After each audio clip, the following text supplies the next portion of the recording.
In the last few weeks, I've been able to book 29 appointments from 2 DMing accounts. And the reason I've been able to do that is because I know how to consistently convert replies, positive replies, into calls booked into my calendar. So if you're running cold email, you're running cold DM, you're struggling to get replies and turn them into appointments booked consistently, predictably, reliably, then this video will be for you because I'm going to break down exactly how you can do it. So the first thing first is if someone replies to you, like someone in your niche, a prospect, they reply to you, they have the problem and they have a hunch that you can solve it. So your job is to add enough confidence to get them on a call with you. So as soon as they reply, like all you need to do is just fight like hell to actually get them on a call with you. You just got to do it in the right way. But they do have the problem, and so they will hop a call with you if they get enough confidence from you. So the first things first, if you do get a positive reply, what you want to do is send them your calendar link, whether you use Calendly, Go High Level, whatever.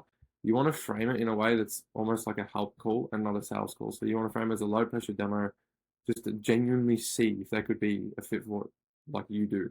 So you might think that like they know that you're just trying to get them on a call, but if you genuinely frame it in a way where it's like you just need to understand if you could actually help them and see where they're at, then there's way less friction and they're much more likely to be call with you.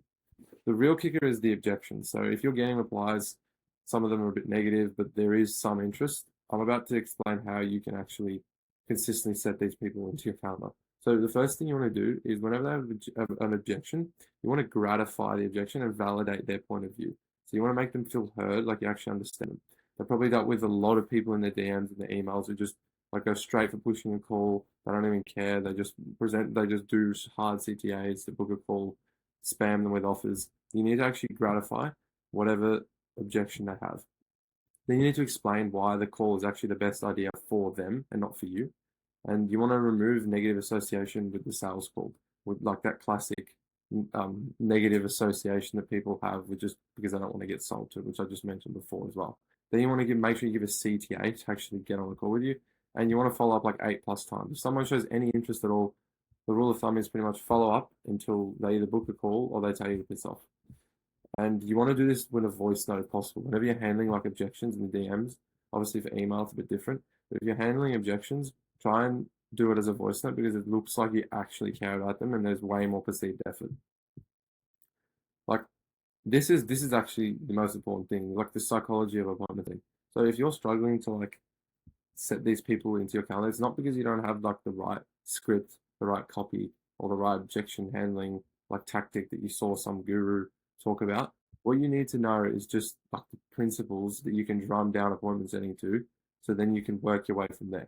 So these are the main ones. So curiosity bias. So you need to explain what you do at a high level, so it actually has them curious to then go forward and book a call with you. Because if they know everything about your service, it adds way too much friction. They just won't care. Incentive bias, that's pretty much coming from your offer. If it's an offer they've seen a million times before, if it's an offer that just doesn't have much pull, they're not going to have much incentive to book a call with you. Novelty bias, so you want to actually look different to everyone else in their DMs, in their inbox. If you look the same as everyone else, you get the same results as everyone else. Anti-beneficiary bias, this is kind of a cool one.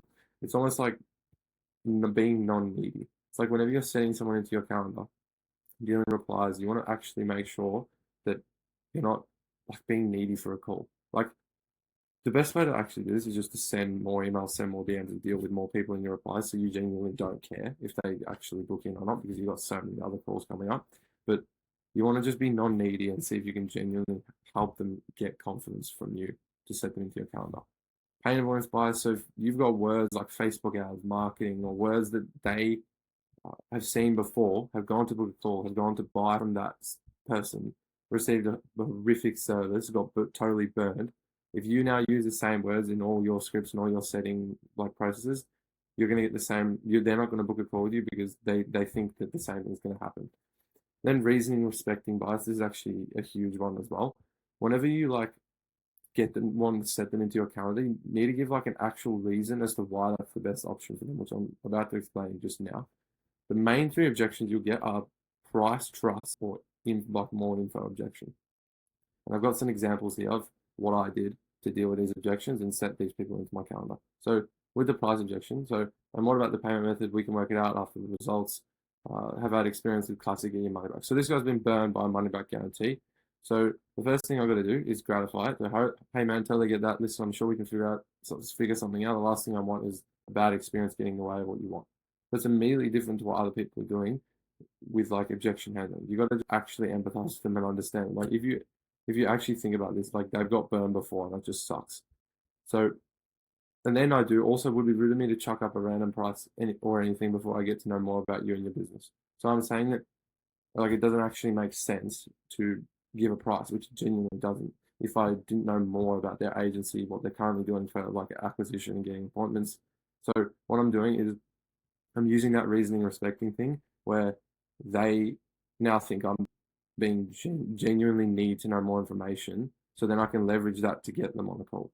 So then I like, would you then the CTA, would you be open to hopping on a demo just to see if you could even be a fit first? Then you can decide whatever you want to do from there. So I'm giving them like I'm disarming like them, and I'm giving them like the option of whether they want to even continue after I do a discovery process. So that's the way you can have way less friction. And so in this case, it worked. He said yes. I sent the calendar link. He booked in the call. So that's the price objection.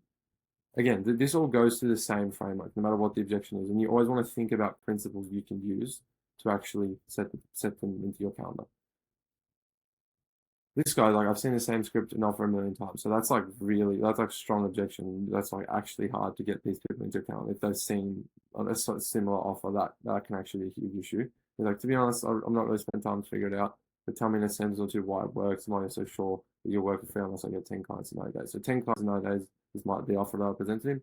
He has like trust issues whether he even believes the offer. So I got to work in that fix that and actually add confidence over the call. I will need to sit down for a meeting if it helps flying to Pathway now, blah, blah, blah.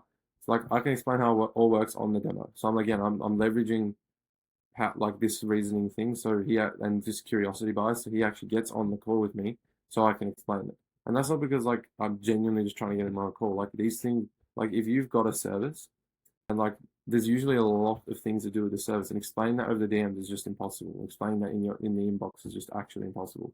So we'll be doing it injustice to try and explain over text. I'm almost creating this novelty thing where I'm saying like there's actually serious novelty and value here, and I want to be able to explain this to you properly. All I know is I'm really confident to fill up the camera very soon. This is the other bias I forgot to mention, but conviction. Like this is why voice notes work so well. For these ones aren't really voice notes, but I have used voice notes before, and it's a good results. Because if you use your voice note, they can hear that you're a real person. You're actually adding effort, and you actually like have confidence in what you're saying. You're not just sitting there for an hour coming up with a DM to try and get them to book a call. So again, I followed up with him with anything to do with the DMs. Like follow up is just so important. So I asked him if any of these times suit him, and he's like, possibly we'll see how my schedule is when I land. I'll be booked on short notice just whenever I've got a gap, and he's done nothing. And then he booked a call. More info objection. This is one you'll get a lot where people are just like, because if you've played your cards right with like your offer and like whatever method you use to actually get the first reply, most people will ask like more about what you actually do because they've seen offers before and they want to actually see what the process is before they book the call with you. So what you want to do is frame it in a way, again, like gratify this, like explain how it all works is dependent on where they're at, because then you're giving a reason why you can't explain it all now. And then the other thing is like adding a lot of perceived value to what you do without explaining how it would work exactly for them. So we have a collection of predictable systems called email, DMs, YouTube Organic. So not necessarily. It depends on your agency and which are best suited to getting qualified calls booked into your calendar consistently and as soon as possible. So there's the incentive bias as well. You're open to that chill demo where I can explain how it will work for you in proper detail. So again, I'm framing it not as a sales call. Like they are business owners, so they know it's a sales call, but simply framing it in a way where they don't think they're just going to get hard pitched by someone who doesn't know what they're talking about. Yeah. So then I followed up with him and then he booked a call. So these are how you handle like all these three. There are a lot of ways that you can handle these, but the most important thing is to just understand this framework and the principles involved in actually getting these people set into your calendar.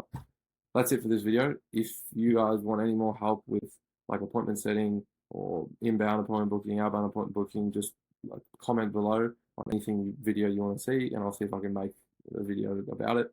And other than that, if you like the video, just subscribe, do whatever, and I'll see you guys in the next one. Cheers.